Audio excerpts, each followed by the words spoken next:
Hello, this is Sal Morrongiello's paper for the class news reporting taught by Professor David Cummings. My paper is about living on campus with a disability. We have a video, and it has me in it talking about my disability, and it also has the disability woman Linda Smith talking about the Disability Resource Center and her job. So let's take a look at that.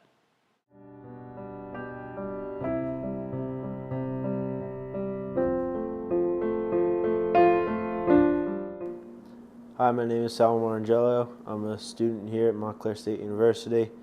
My story is a little different though, because I'm a student who's living on campus with a physical disability. My physical disability is called spinal muscular atrophy, or SMA for short. Basically what it is, it's a genetic muscle disease that affects the whole body, and it deteriorates muscles along your period of your life. My case is just that all of my motion is limited, whether it's walking, running, going upstairs, getting out of a chair, out of bed, whatever. It's all affected. Muscle weakness and tightness are my biggest problem, which is something I just have to live with now. I was diagnosed when I was 15 years old, had the effects of the disease since I was about 10, but due to a mix-up at the hospital, I wasn't informed that I had a disease until I was 15 years old. Our major role here is to be the link between the academic world and the student with a disability.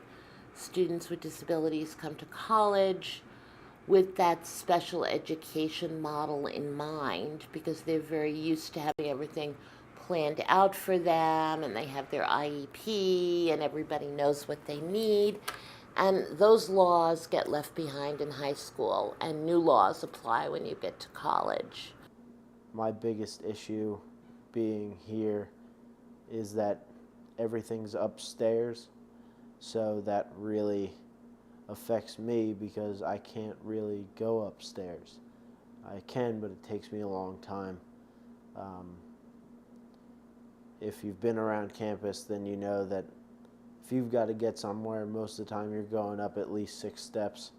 The biggest problem for me, though, when it comes to stairs is that my bedroom is located up 2 flights of steps that are, you have to go up because there's no elevator in the Clove Road apartments. Every day, I have to walk up 2 flights of stairs, so that's not good for me, but I still have to be kind of happy about it in a way, because all these steps have kind of challenged me to be able to do them, so which gives me more strength. So all I can do is just be as active as possible, and that'll help me. Unfortunately, we're unable to get Linda Smith back on camera due to scheduling conflicts and it being the end of the semester. She's quite busy. But I was able to email her some additional questions about the Disability Resource Center because there's a lot more information that goes with the center and her job. The first question I asked was, how many disabled students are at Montclair State University? And she replied by saying, and I quote, "That question is not possible to answer since only students who choose to affiliate themselves with the Disability Resource Center can be counted. There are many students with disabilities who either do not need our services or choose not to use them.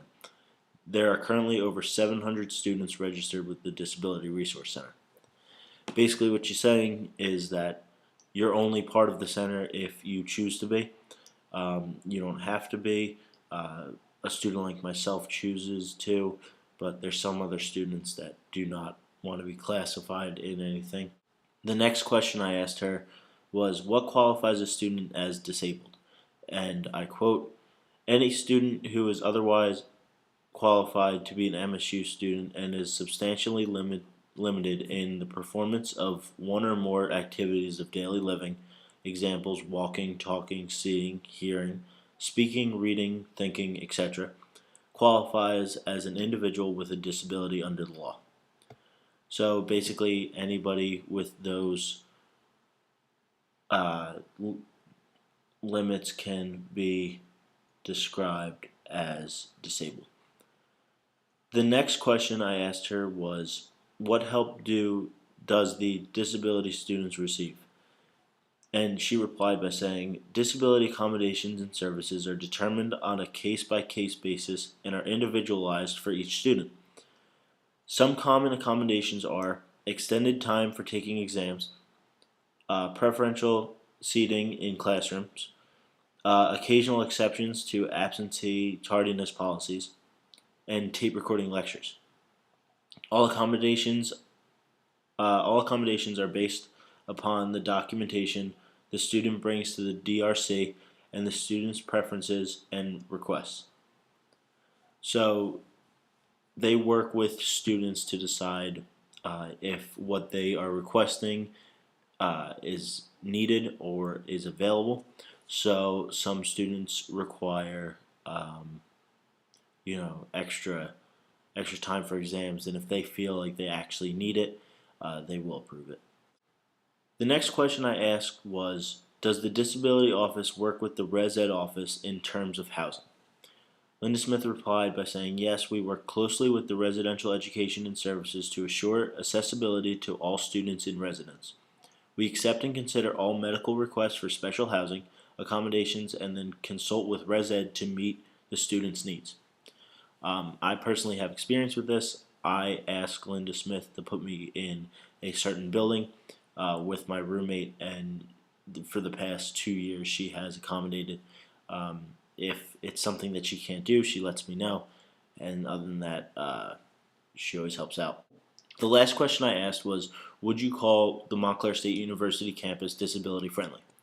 Linda Smith said, yes, I think that MSU is getting more and more disability friendly. With the new construction, buildings are more accessible than ever. When there is a challenge, the DRC is always willing to problem solve with the student and the administration to find a creative way to assure the comfort and safety of all students, staff, and visitors with disabilities.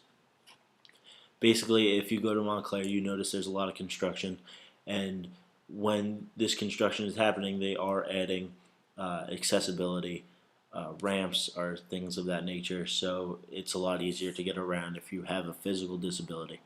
Um, you know, right now it's not really that accessible because of the construction, but once the construction is over, it looks like it's going to be a lot easier for students like myself.